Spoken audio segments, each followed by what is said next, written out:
Council, can you see and hear me? Those appearing by way of remotely? Yes, Your Honor. Fantastic. Yes, Judge. Very good. We're going to get started. This is a matter of Dade versus Patel, docket L 2024-25. Today is April 9th. I'm Judge Toto in courtroom 201. It is just past 2 o'clock. And counsel may have your appearances. We have counsel appearing both in person and remote today.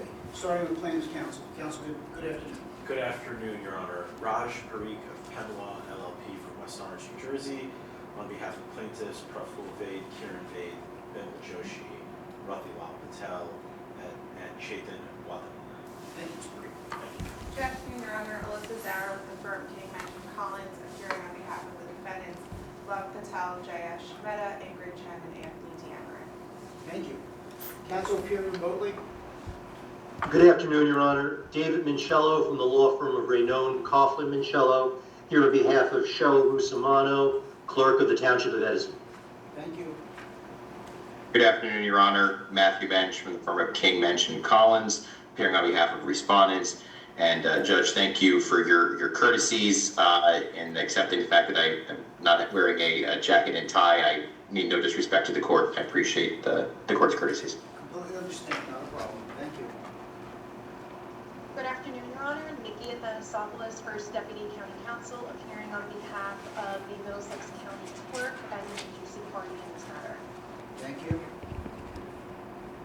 Good afternoon, Your Honor. James Catania of King Mention Collins, present here on behalf of respondents Lav Patel, Jayesh Mehta, Ingrid Chen, and Anthony D'Amarin. Okay, thank you.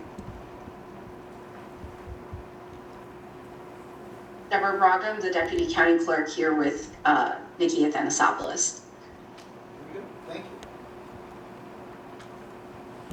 All right, so I read the additional submissions. Thank you for that. They came in, including the one from yesterday, as well as the attachments.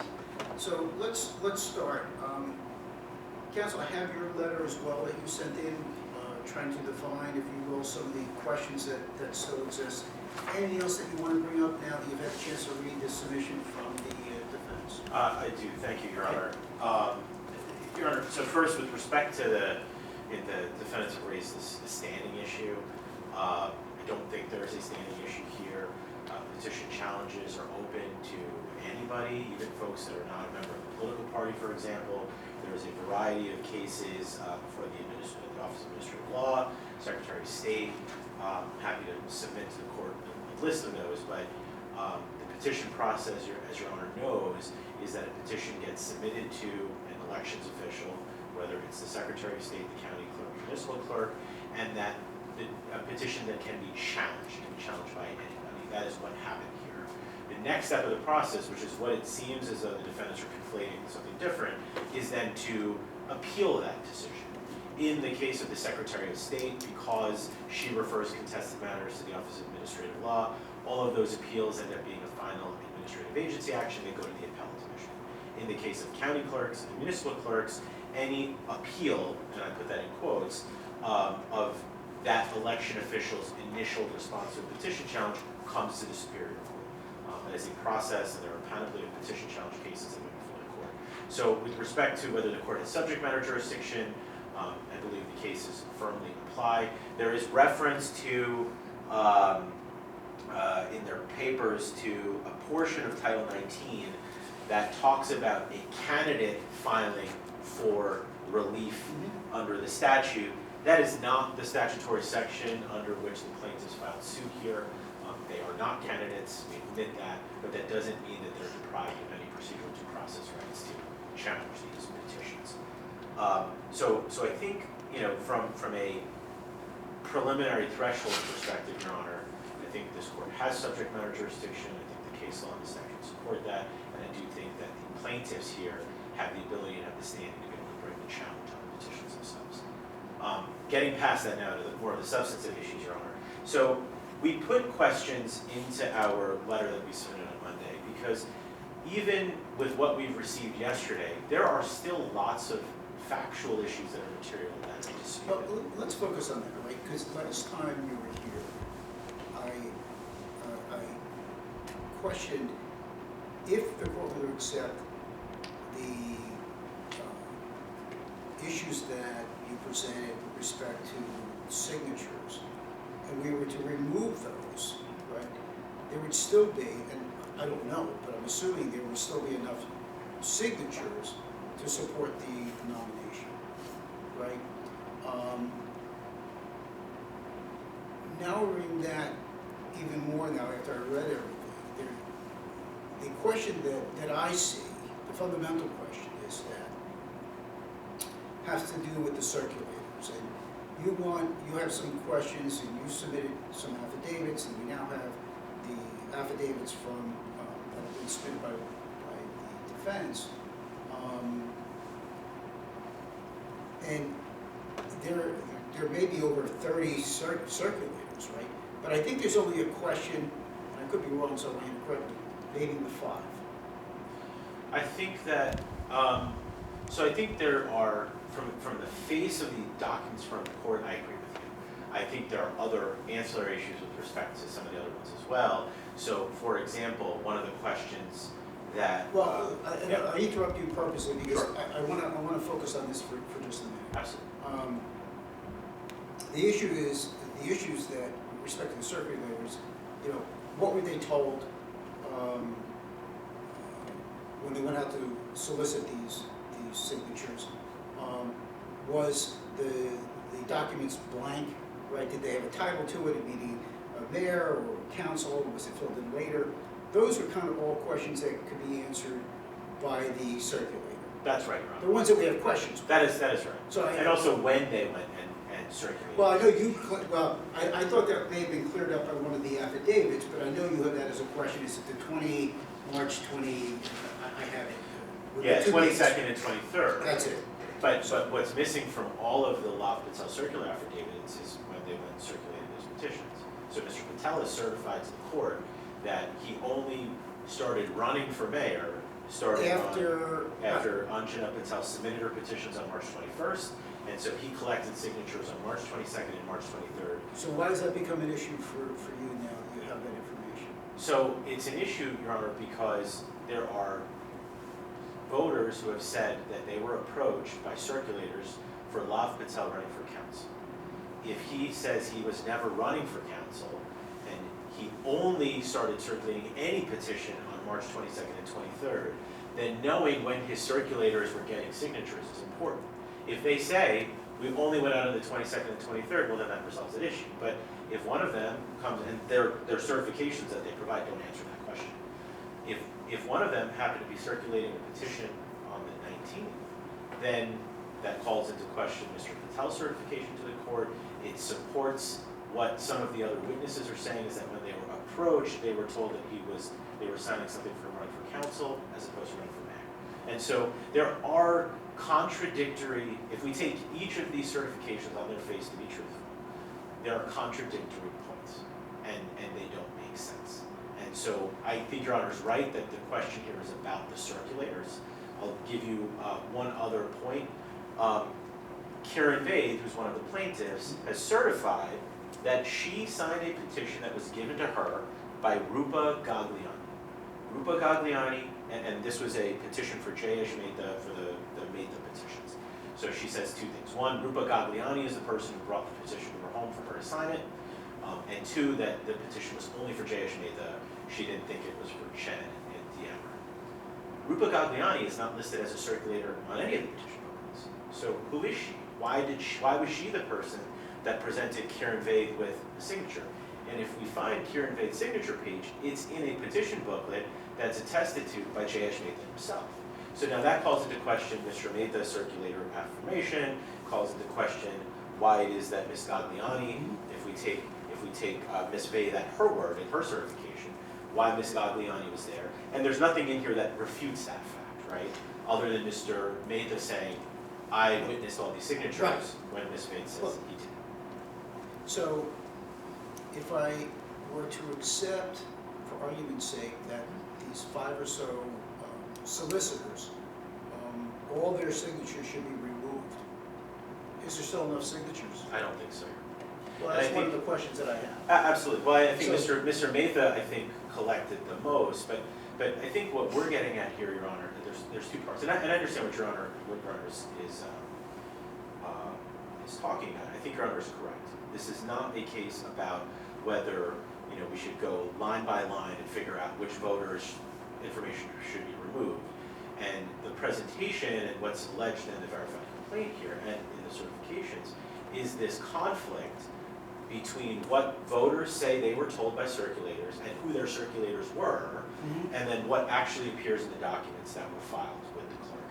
And so what that would mean is that the affirmations of those circulators are inaccurate. If the plaintiff's proofs are the ones that win the day from an evidentiary perspective, then the circular affidavits are false and those entire booklets need to be kicked out. Now, if it is the circulator affidavits of certain individuals, right, then yes, I think there is a combination of circulators at issue here that even if we didn't get to the fraud elements and the other allegations that we're making in the complaint, that even on the face of that booklet, if Your Honor says, well, Rupa Gagliani circulated this page, so this circulator affidavit couldn't be correct, I think the answer to your question is yes. Even looking at that, there will not be enough signatures to pass the threshold with respect to both the council candidate petitions as well as the mayoral petitions. So just kind of running back to the reason we listed those 6 questions in our letter is because they seem like pretty basic questions, right? Can Mr. Patel produce certifications that they only collected signatures March 22nd and 23rd, right? We don't have that information. How and when was it communicated that he was going to run for mayor? We're aware through, and I referenced this, there are people that are willing to talk and provide information to me or to us, but they are not necessarily willing to sign their name to a piece of paper. And so, I can represent to the court that I've been told that there is a WhatsApp group with about 8 people on it, and it's all hearsay, and probably a triple hearsay. I read your papers, I understand what your argument is. I don't know if that's that particular issue carries today with you today. Yeah, and I think for me, Your Honor, I didn't put these in here for it to be evidence that now Your Honor has enough evidence to rule on the merits of the case. I think what I'm advocating for here is that there needs to be some type of evidentiary hearing because there are so many conflicting statements of fact. If we look, for example, at Love Patel's certification, he talks about the dates of gathering the petitions. I've already talked about that, so I won't go over it again. Then he talks about what I would call hearsay, attempts to create a false narrative. He takes offense at these lies, meaning statements made by the plaintiffs or others in the petition challenge. That's at paragraph 7 of his certification. That's an admission by Mr. Patel that there is a conflict of facts here, right? He is claiming that the plaintiffs or statements that are being put into before the court on behalf of the statements, on behalf of the plaintiffs, are lies. Similarly, if we look at Anjana Patel's certification in paragraph 10, she says the certification was submitted purporting to be from a voter named Rathilal Patel, who claims that I approached him to support me to run for council and that I then switched to run for mayor. This certification is nonsensical and demonstrably, I think it means to say, false. First, he claims that this occurred on March 23rd, 2025. However, my petitions were already filed by that time.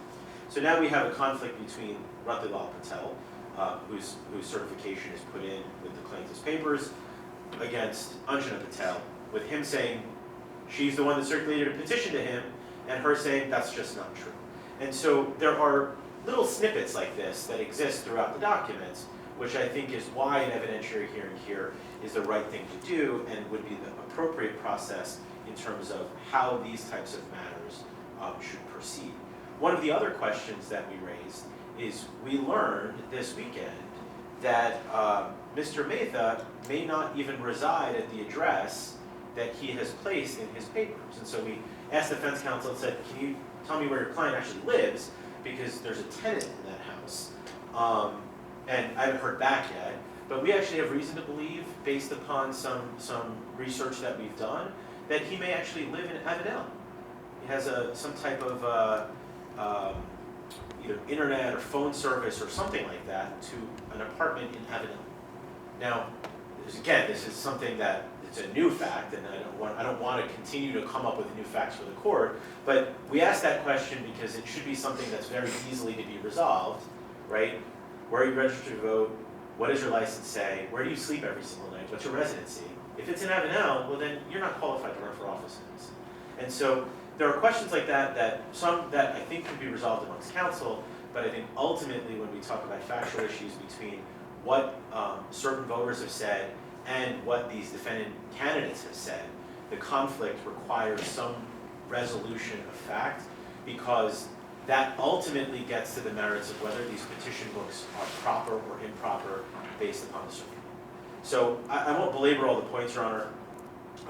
The only other thing I'll underscore is that, and this is in my papers, I don't take lightly the idea of trying to drag people into court to do something. I've already laid out for Your Honor previously why we would have thought this would have been a process that would have happened one step below Superior Court, and where these facts could have been vetted out and there would be more of a record for the court to rely upon to see whether there was additional fact-finding that was needed.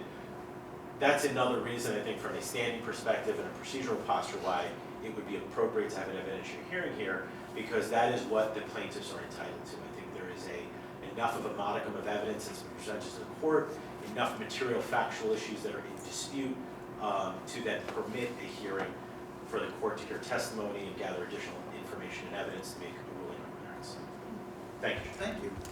Mr. Benjamin Sarah, let me focus my question similar to my questions which is this. If we remove I'm going to use the number 5, the 5 circulators called into question. One, is there still enough signatures to carry the day? And secondly, it does appear, based on the certifications, the affidavits that have been submitted, that if I accept that there's a question of fact, does the court need to have a limited hearing with respect to those 5 circulators to address some of these questions? And Mr. Mentor, Ms. Sarah, whatever would like to comment. Yes, Judge, I can comment. I think that the first question, when we talk about the 5 circulators, I don't want to give the court wrong information when it comes to just straight up numbers. So I'm not sure specifically which 5, but I think that one of the things which is important here is to make sure that we're not conflating the different, there's 3 different petition challenges, and a lot of the questions in focus of the documents have been on Lav Patel's involvement with Anjana Patel's petitions. Anjana Patel's petitions are no longer at issue in this case, and there's nothing as a matter of law which have been submitted to in any way suggest that Lav Patel's involvement with Anjana Patel's petitions would be a legal issue under any set of facts that have been alleged. So we've put in certifications that say that Lav Patel did not start collecting petitions for himself until Anjana Patel had filed her petitions, and then indicated that maybe she didn't want to move forward with this. But even if, hypothetically, they were both doing it at the same time, there is no law that suggests that that is improper. So, or that it would then impact Lav Patel's petitions. So all of the discussions with regard to Anjana Patel's petitions, Lav Patel's petitions regarding it, have zero materiality as to what we're here to talk about today. The only issues that were before the court, before the clerk, and therefore before the court now, when it comes to Lav Patel's mayoral petitions, were 3 affidavits, all submitted by relating to 1 circulator, and those petitions all say that they were approached by Jerry Shee asking to sign a petition for Lav Patel. They admit that it was for Lav Patel, and there's petitions that say, certifications say it was that they were properly told. So there's absolutely no issue that I'm aware of that is before this court that is that involves Lav Patel's mayoral petitions for this court to decide as a matter of law or fact with regard to those petitions.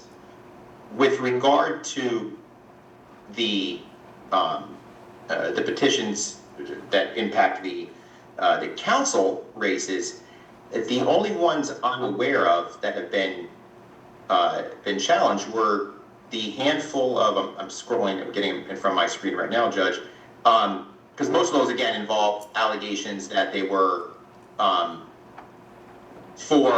they were told one thing, but they actually were for Anjana Patel. Right. Again, Anjana Patel's petitions aren't before the court. So are a handful, all circulated, I believe, by J.S. Mehta. I believe that was the only circulator that was challenged. And on those, the only allegations is that those folks were saying that they thought it was just for one person, not all three. So I'm not sure which of the 5 circulators Your Honor is mentioning, but I believe the only circulator that was raised below that would possibly be at issue would be J.S. Mehta's petition that he circulated for the council candidates, where those individuals said that they thought it was just for one person, and it turned out to be, according to their allegations, for 3. And those petitions, as the clerk found, even if the court removed those signatures, would not have enough to impact the total for the candidates. I would, have to run all the specific numbers. I don't have off the top of my head how many he had, but that was what the clerk had found. The other part of this, Judge, which is important, is that the remedy that is being sought to take a few allegations regarding a few specific voters, not just remove their certifications, but remove the entire book. The case law that we put before the court shows that you have to show intentional fraud by clear and convincing evidence to impact an entire petition book to begin with, let alone now then take that one entire petition book and expand it out to an entire candidacy. So I think, to answer Your Honor's question in a more long-winded way, the number of signatures at issue, which would only relate to the council petitions, would not impact their ability to get on the ballot, which is what the clerk found. The remedy that's being sought isn't what this court would do.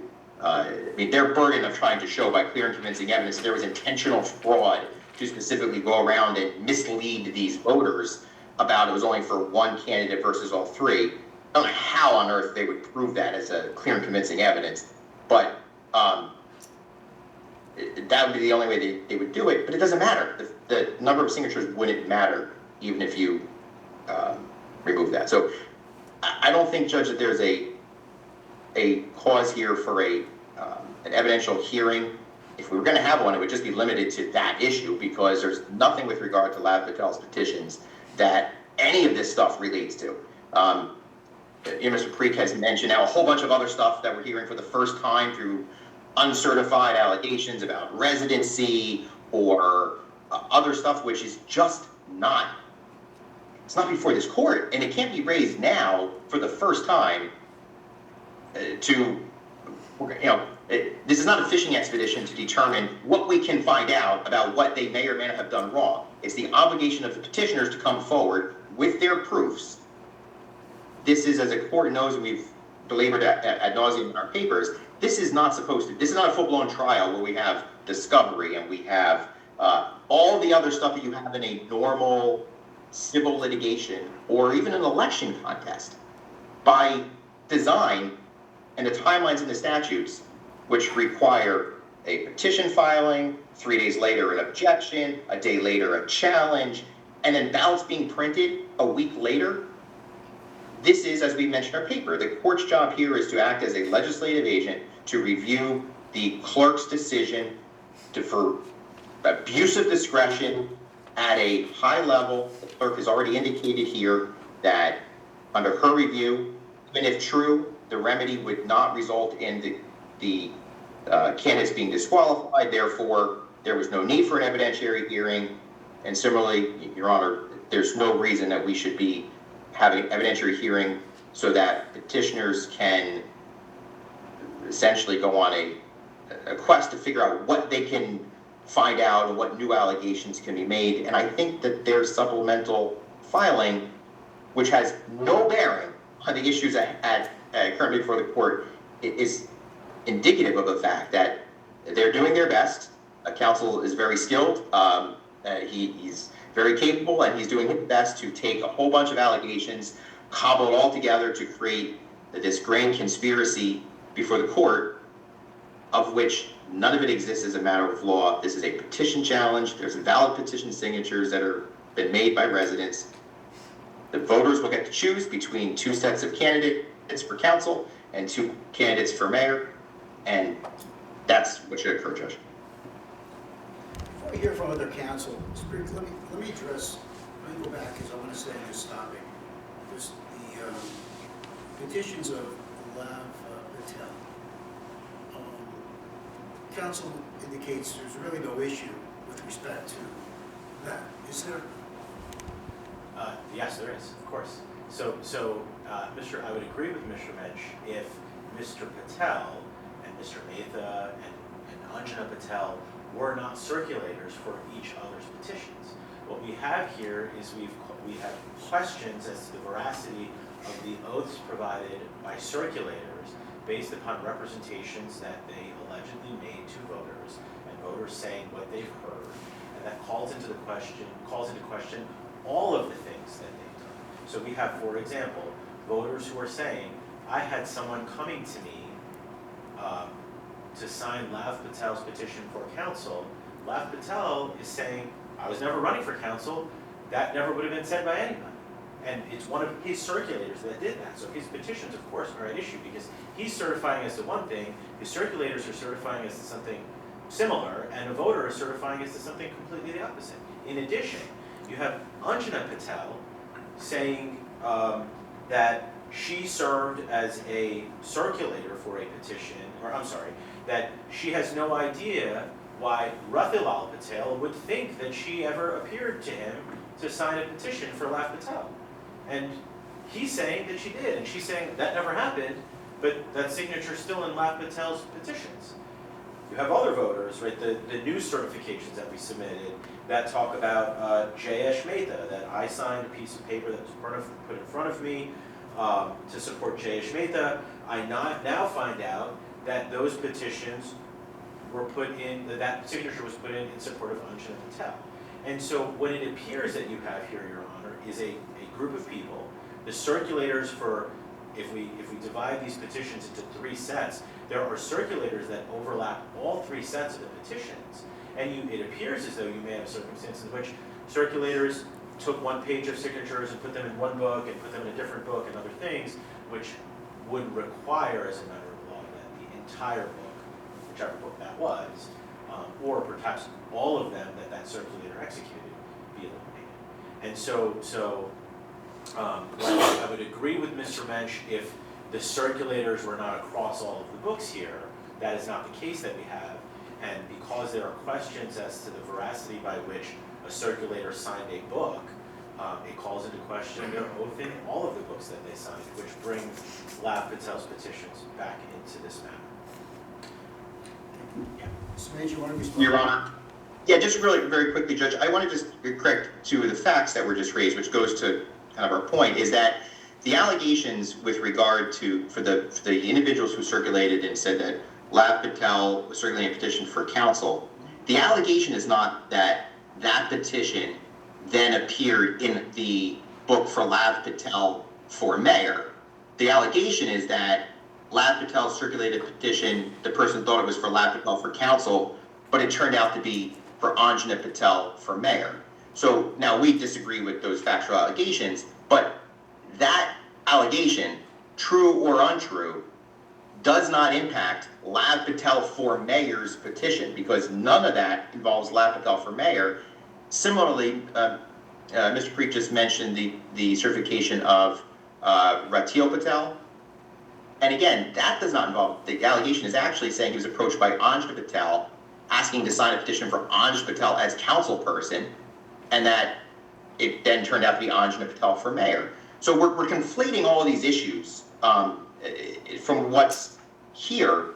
None of those allegations involve Lav Patel for mayor. That issue should be off the table. I mean, I don't even, again, in terms of the allegations there are very limited, other than trying to bring them back in through some sort of, well, if Lav Patel was doing something wrong over here, which we can't prove, then we should somehow impute that to a different set of petitions.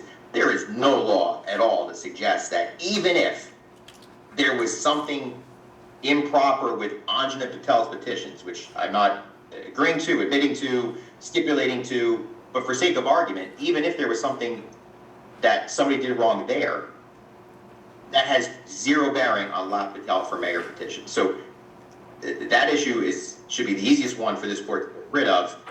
The only question then that's left is the allegations as to Jayesh Mehta and the petition that he circulated, with those voters saying, well, I thought it was just for him. It turned out to be for his running mates.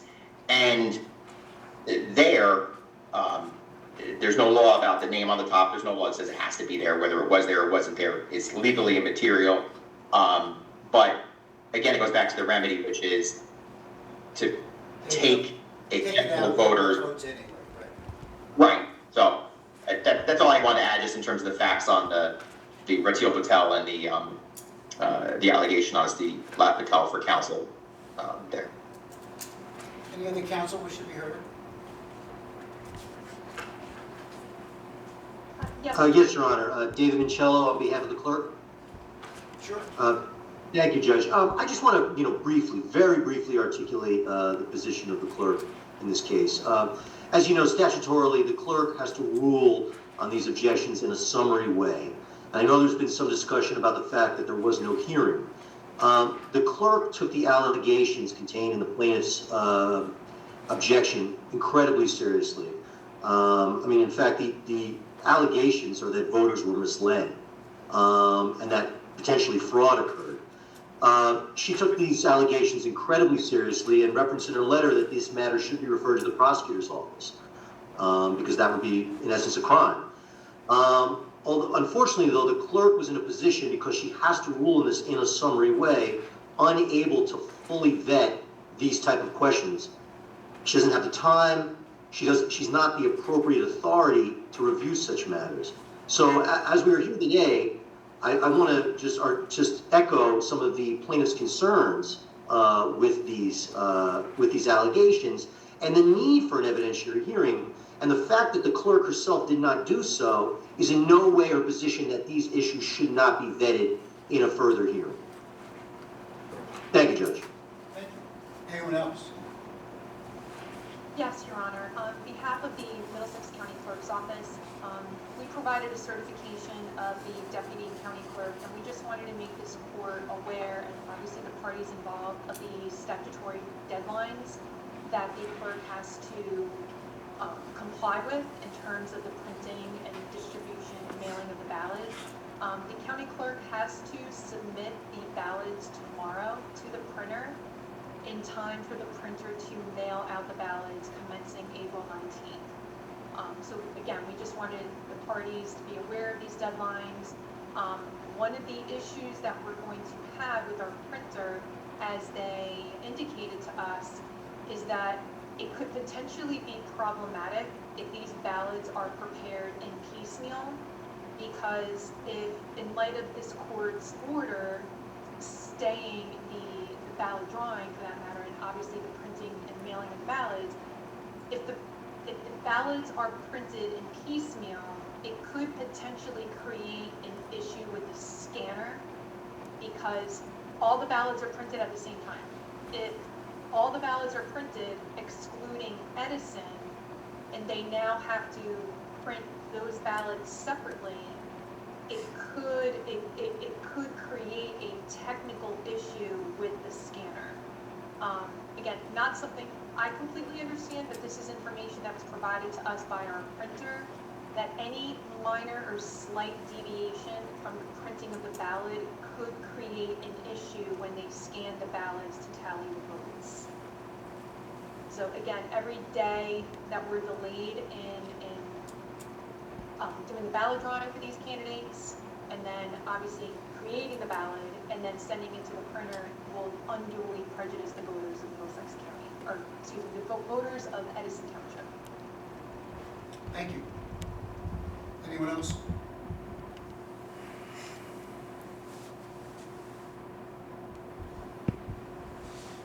Mr. Parikh, anything else you wish to add? Just a couple of other points of response to Mr. Mensch, Your Honor, beyond the circular issue. Just to make sure the record is clear on the fact issue, he's correct as to what Ratilal Patel's certification says. He says, I was approached by Ajna Patel, I don't support Lav Patel. His signature is in Lav Patel's petitions on the page that has a little circle on the bottom right-hand corner, page 39. So if Ratilal Patel never met Lav Patel, wasn't circulated, then how is it that his signature appears in that book? And that just underscores, I think, the point I was making as to all of these things being interrelated and a concern that perhaps pages were swapped. I think one of the other points that Mr. Mensch raised is, the burden on the remedy. And I tried to be very candid with Your Honor when we were here last week, that the remedy that's being sought here in the papers is to say that these candidates aren't qualified because of the problems with their petitions, whether it's because circulators are stricken and petition books, they don't hit the number, or whether there's proof of actual fraud or impropriety here that would foreclose these candidates from being on the ballot. But trying to figure out what the next procedural step is by dictating what a remedy could be is not the appropriate mechanism, right? I was candid with the court saying that Your Honor is correct. In some circumstances, when somebody just made a quote-unquote mistake, the remedy is to strike those signatures, right? Or to eliminate that page or that book, not to disqualify the candidate. But in other circumstances, based upon the facts, the remedy that's appropriate is disqualification of the candidate or elimination of that candidate or that group of candidates. And so, again, I understand what the ultimate remedy is here that my clients are seeking, but it's only after understanding what the conflicts are and resolving these material facts that anybody could say what an appropriate remedy in the circumstances could be. And if the appropriate remedy is simply striking signatures, then I suspect Your Honor will say, okay, well, ultimately, whether we strike the signatures or not, because there's only 20 at issue, there's still sufficient signatures, so that will end up ending this case in that way. Or if it's that X number of books need to be eliminated so that the mayoral candidate doesn't have 100 qualified signatures as they're required to have, or the council candidates don't have 100 signatures as they're required to have, then that also ends the case in a different way, without ever actually getting to the fraud allegations or having to resolve those. So I point that out just because there was the issue of, what are the remedies and how the procedure should interplay with the remedies. The last thing I will say is the residency issue that I've raised now. There is no bar on when a residency issue can be raised. It is a question of whether a candidate is qualified or not qualified, period. Residency can be raised after the candidate is actually elected. Don't you raise that to the clerk, though? We did not raise that to the clerk. I know, isn't that where it's supposed to be raised? I guess it could be raised to the clerk. I don't know that it has to be raised to the clerk. So residency is something that could come up in an election contest even after the election's over. We raised it now just because it came up. We heard about it, we read about it, got some information about it, so I want to make the proper report. If we need to deal with that in a separate proceeding, no problem. But to me, it's a pretty simple question to ask the guy whether he lives at the address that he says he lives at in his affidavits and in his petitions, or whether he doesn't. Does he reside there? Is it his domicile, or is it not? Last part, sorry, Your Honor. This whole idea of a legislative agent, that definitely was what the case law says from the 50s and 60s. There has been an evolution of the case law with respect to what the Superior Court's role is in these types of matters since then. It is not simply as a legislative agent, it is now acting as a court. I'm happy to get Your Honor excuse me, a citation that says that. I do think it's in the Maple Shade case from 1985, but I'm not 100% sure, so I'm happy to provide a citation to the court in the future if needed on that. So other than J.S. Mesha, What other circulator do you believe is called into question? That is a great question, Your Honor. So I believe Jerry Shee is another one of them. I believe Jerry Shee is a person who, or is an individual who certain voters claim approached them to sign a petition under the pretense that it was only for J.S. Mehta, or it was only for, if it was only for J.S. Mehta, but it ended up being for other candidates as well. Okay, so that's a 1 versus a 3, whether That- yeah, it's one there's candidate one- versus 3. Correct, so I think there's that issue with Mr. Shee. I believe there is also an issue with respect to Mr. Shee and Love Patel's Okay. booklets. Love Patel is a circulator, I think same issue, 1 versus 3, as well as how it is that signatures ended up in his booklet that were circulated by Anjana Patel. Also, J.S. Mehta, so Love Patel, J.S. Mehta, Jerry Shee, Anjana Patel. I think those are 4 circulators. Why 100 with them? Anjana Patel, because in her certification, she claims, I never met this person, for example. So I think her testimony as to that would be important as to, resolving that issue. I believe Ajay Patil is another circulator who had,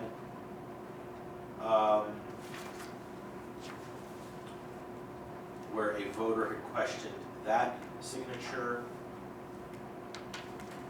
Sorry, I'm just going through my notes here. Rupa Gagliani, who is not listed as a circulator, but that was the Kieran Vade certification I talked about earlier.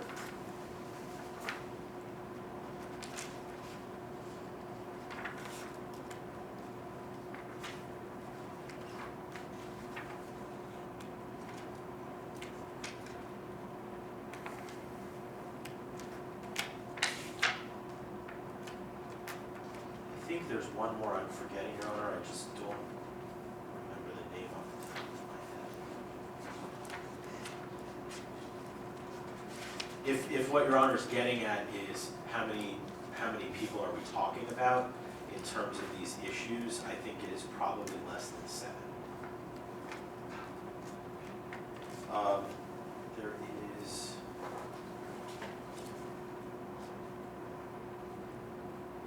Pramod Atharde, I think, is another one.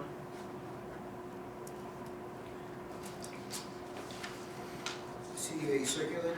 He is a circulator.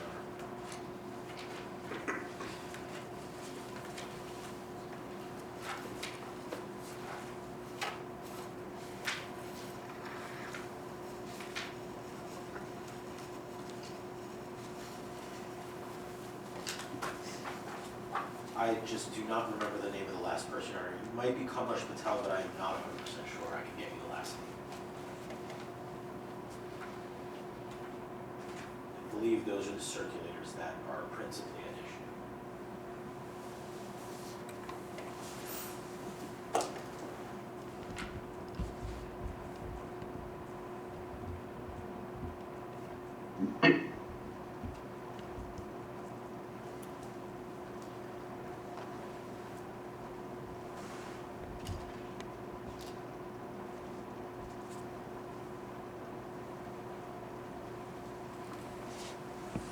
Sorry, one last factual point here. I think you had asked about signatures. So my understanding it's 100 that are required for mayor, 100 that are required for council, and I believe, look, without eliminating any signature, so even if there's a scribble that might not be counted, it looks like Lav Patel, I think, has about 264, maybe 263, and the Mehta petition has about 198. So eliminating certain books definitely would have the ultimate effect, I think, that Your Honor was asking about.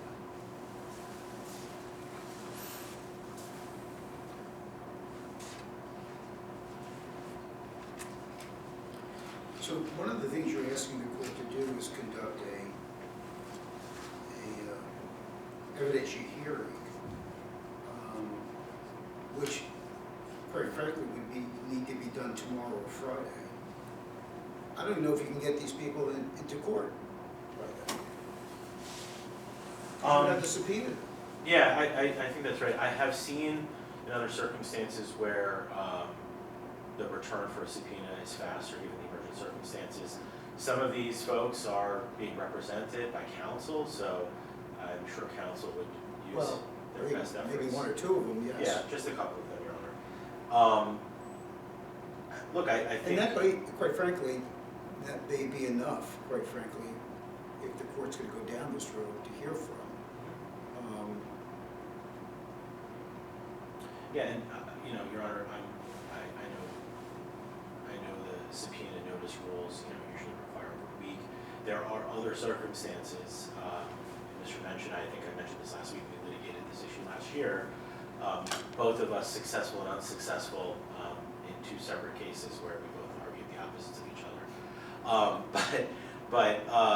You know, it's my perspective, Your Honor, that if someone is a circulator for a petition, and they are compelled to appear before a tribunal to testify as to their role as a circulator, if they fail to appear, then that should disqualify their book from appearing. They are an agent for the candidate. The candidate is before the court. They can be compelled, as any other corporate representative for a company could be compelled to come to court to testify as to what they did in that capacity. Yeah, but that's with the understanding that they've been properly served, that they've received service, and they just failed to appear. We're talking in a day. You know, yeah, I agree with you, right? But, yeah. Mr. Mensch, what if the court Yes, Judge. were to conduct a limited fact-finding evidentiary hearing only on the issue of the circulators? And because there is in the court's mind, there's a factual question raised with respect to what one party is saying and what the other party is saying with regard to the petitions that were, the signatures were obtained by some of the circulators, not by all. And quite frankly, I think there's only maybe 2 or 3 that I'm more concerned with than the rest. But what if the court was going to do that limited hearing? Well, a few things, Judge. I mean, certainly, obviously, if the court does that, then depending on the scope of the hearing, obviously, we'll have to, see who the court wants to hear from, the timing, and how we have to go about conducting it. Our position continues to be, Mr. Preek mentioned a few circulators. Some of those I don't think have ever been mentioned specifically in any of the papers as being called out as, specific ones. The ones raised before the clerk, Well, it looks Mr. like Preek mentioned the Mr. clerk was only J.S. Mission. Correct. Right? And that's why when I read this and read what was submitted to the clerk, it's certainly been expanded. Yes, Judge, and I think the issue with Mr. Shi, that's the only set that I'm aware of that has been submitted to the clerk, been submitted to the court with certifications that talk about Lav Patel's mayoral petitions. And again, Judge, when you actually look at those certifications, it says, I was approached by Jerry Shi asking if I would sign a petition for Lav Patel to appear on the primary ballot. I signed the paper thinking it was for Sam Joshi. Right. I have since been put a petition that bears my name for Lav Patel. I do not support Lav Patel. But the certifications that have been submitted, there's 3 of them from, I think it's the same family. But they say that Jerry Shi told me that it was for Lav Patel, and they may have misunderstood, but there's actually no allegation that Mr. Shi told them anything other than it was for Lav Patel, and they signed it. So, and there's also nothing that Mr. Preek mentioned about saying there was one signature that appeared in Lav Patel's petitions. There's nothing that says they didn't go back in, that there wasn't, 2 circulating signed for 2 petitions. They're saying I think it was Teal Patel, somebody said I signed it for Ansha Patel and it showed up there. But beyond that, Judge, I think we're expanding the scope way beyond. We've talked about what was from the clerk. Now we're going for what's initially filed here to now this, again, we want to bring in a bunch of people to ask a bunch of questions to see if we can find something. We've submitted petitions, we've submitted certifications from every one of the circulators that have attested to the fact that they told individuals, who they were being, who they were signed for, that they did it properly.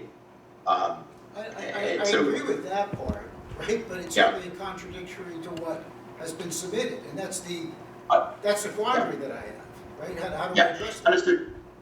Judge, I think part of that question, Your Honor, comes back to a mathematical issue, going back to the only one that we really have here. I think that's been, while we disagree with the factual allegations, the only one that's really been the focus up until this point has been the JS Meta certification. That's really the one that they submitted, 5 or 6 from people saying, I supported Mr. Meta, I didn't know I was supporting other people too. And there, if the court were to withdraw those entire books, as Mr. Preek mentioned, they have like 198 signatures, removing, 20 or 30 signatures of those books. Even if this court were to go back and remove those entire books, would not change the result of the signature of the ultimate candidacy. So I think if Your Honor was found that there were certain factual issues that were in dispute that Your Honor wanted, I think the next question would be for us to, not Mr. Parikh and I to actually kind of guess about the number, but to be able to provide the court and say, hey, here's the actual number of signatures in the books. And if it doesn't reach that threshold, then not that I don't want to say we don't care about what the truth is. That's not, I don't want to be flippant about it, but from a standpoint of what's going to come of it, that's the result. And listen, if there's been allegations by Mr. Parikh, the clerk said that, Mr. Michel said for the clerk there were some concerns. If they think that there is some criminal wrongdoing, that is something that they can refer to a prosecutor if they think so, and a prosecutor can answer more of the questions that Mr. Parikh has if he thinks or she thinks that that's warranted. This is a petition challenge, not a full-blown hearing to uncover the ins and outs of the goings-on with the campaign to get petitions on a. And Judge, I would just mention very briefly that the residency issue, which is not before this court. If I had to submit, I could submit that license of. I have the license of the candidate showing his Edison address. I mean, but I don't want to leave that unsaid, as if not responding to it is any sort of inference of that we believe issue there. But Judge, I think that if we were to have an evidentiary hearing, I think what it's going to turn into is going to be a fishing expedition to try to find something. And likewise, we would want to bring in Mr. Parikh would want to bring in the circulators. Well, I'd want to bring in the individuals making allegations against these circulators. The people who submitted affidavits who are making accusations about these circulators, they should come into court. They should come to court first, quite frankly, Judge, because they're the ones who are making the allegations. So those individuals who submitted those affidavits would have to come into court to testify under oath as to their allegations, be subject to cross-examination, and then the circulators would have to respond.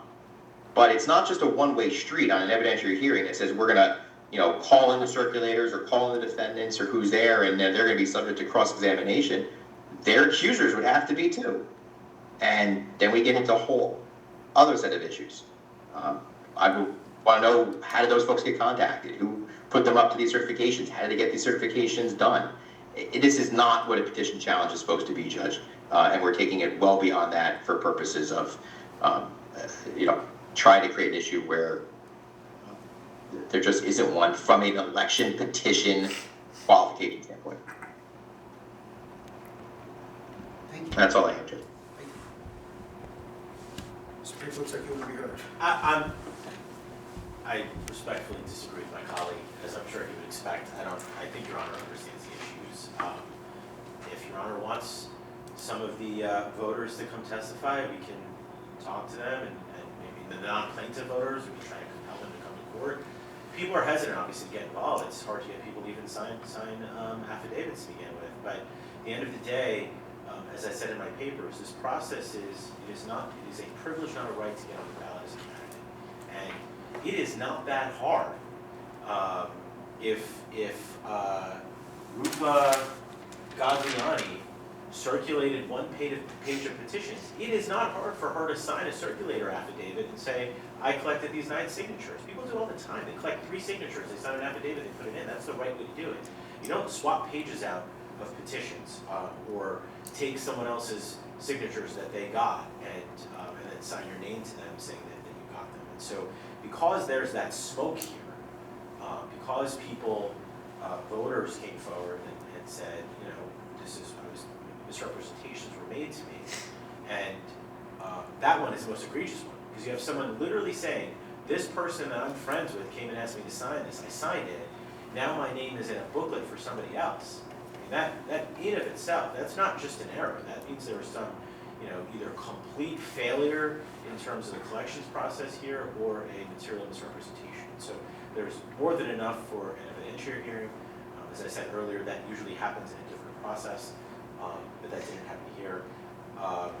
And so if Your Honor wanted to start at least with a smaller set of individuals, I would think that circulators that would be critical here would be Love Patel, Anjana Patel, Jayesh Mehta, Jerry Shee, Pramod Patharde, and I believe Manish Makwara would be the other one, in terms of folks to try to limit it to, as I said, I think 7 or less, 6 people, who, if there's some plausible story as to why these things happen, then maybe the whole thing goes away at that point, Judge, and you don't have to worry about it anymore.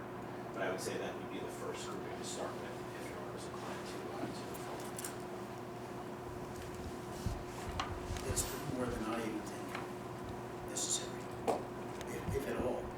I think it's probably Love Patel. Gagliani, I don't know if we really need that person. J.S. Mesher, but I don't know if that even makes a difference with respect to that council petition. Jerry Shea. That's probably about it.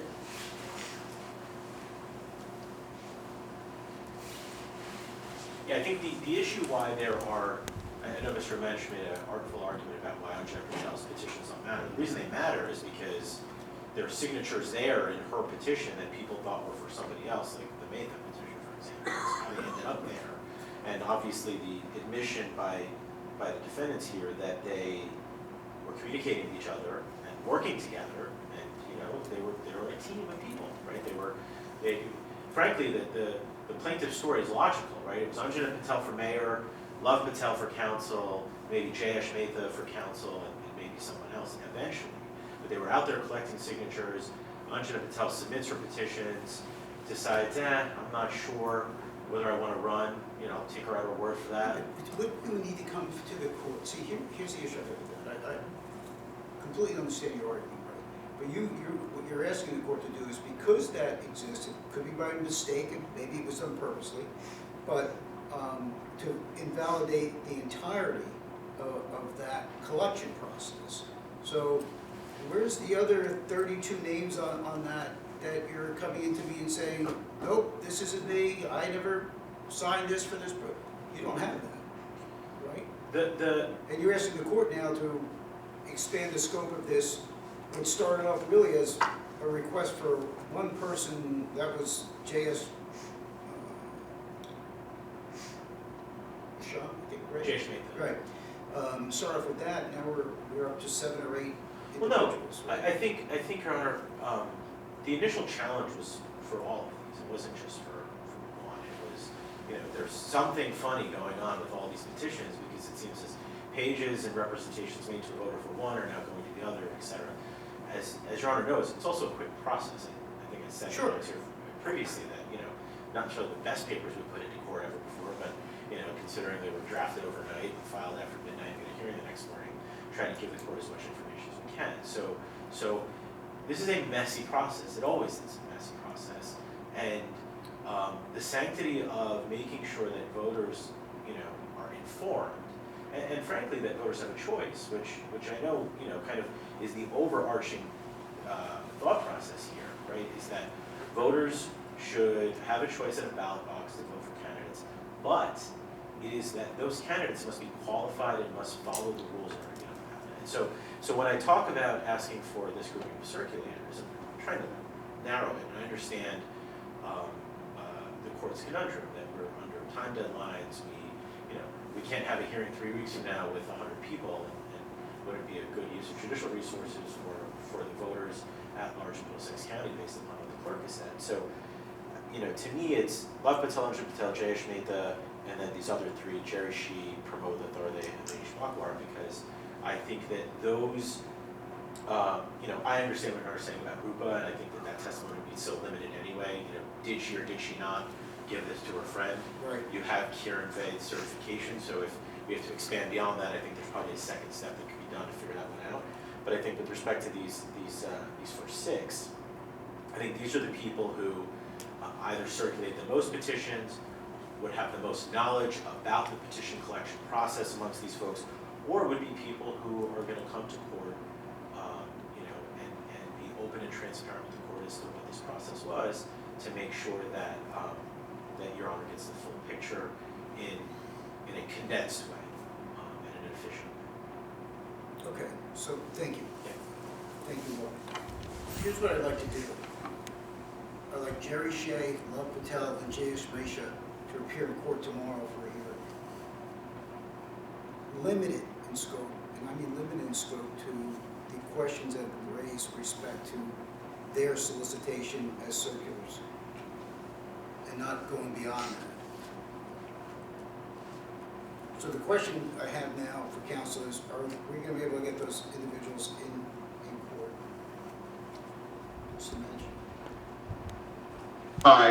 Judge, I obviously haven't spoken to them about that. I don't represent, Jerry Shee is not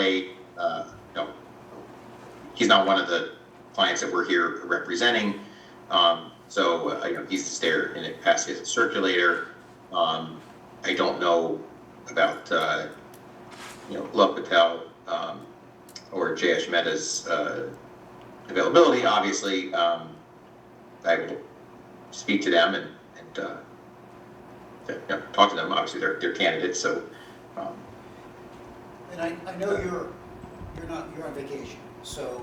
I am, Judge, but that's all right. This is important stuff.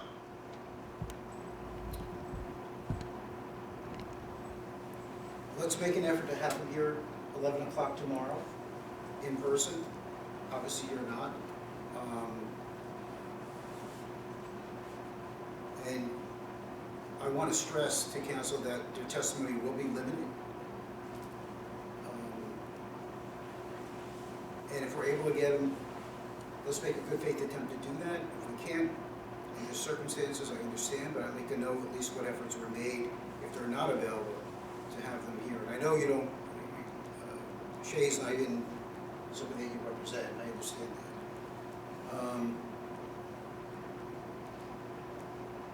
And then following that, I think I'll be in a position to make a ruling. That being said, Spring, anything else on your end? Nothing else, Your Honor.